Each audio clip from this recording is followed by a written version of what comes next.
abamu ku bakyala basinga okubanga bakola emikolo wano mu ggwanga lya Uganda tebalabiseko ku mukolo gwa Kabaka. I don't know why. It might be either because of the political affiliations bayina oba because of anything. Ng'omukyala Catherine Kusaasira saamulabyeyo. Irene Namatovu yabaddeyo teyabaddeyo. Abantu abayimba Chosen Becky yabaddeyo tekabadde akaanaako kantu gwe Chosen Becky mabanja yekweka yaddawo yayinza osanga eri gwe yali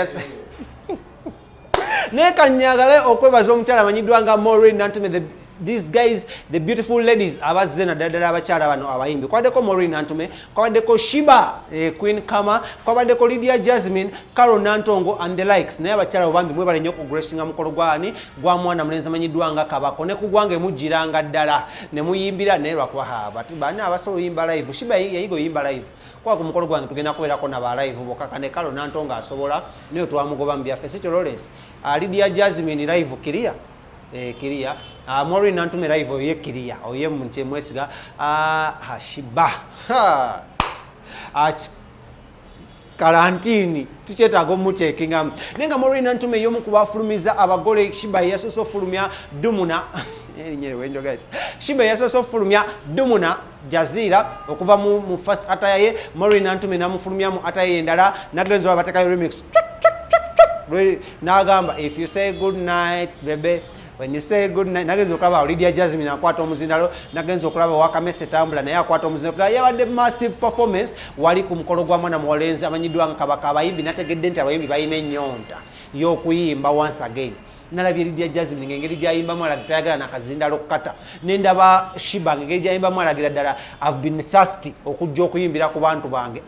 Kati awo nno abantu ab'enjawulo bavuddeyo bafaani ba Kabaka ne babuuza Lydia Jasmine ku bya Fik Fameka ne bamugamba why mwatusuubiza eggulu n'ensi what is going on. Awe nakomye okutegera ne ngamba la hawula abaana bano ab'omukyalo empigi ng'oluzungu balumanyi nnyo. The ear has to speak about Lydia Jasmine. Naye kankulaga omukyala Maureen Nantume ng'afulumya omukyala amanyiddwa nga Dumuna, mukyala wa mukulu amanyiddwa nga Yusufu ng'ebyo byabadde wali empigi Lungala. Ate tugenda kuba tugenda mu maaso ne tweyabira kubira bannaffe aba King Montage Studios bano nga basangibwa ennankula ku Prime Tower bakwata emikolo egy'enjawulo okuli embaga okwanjula okuhinjirwa ate gatako ne parties zonna ne photoshoots bazikwata.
abakutasobola wasajja zi olaba abuukira buukizi ku stage kati ate obuukira mbuli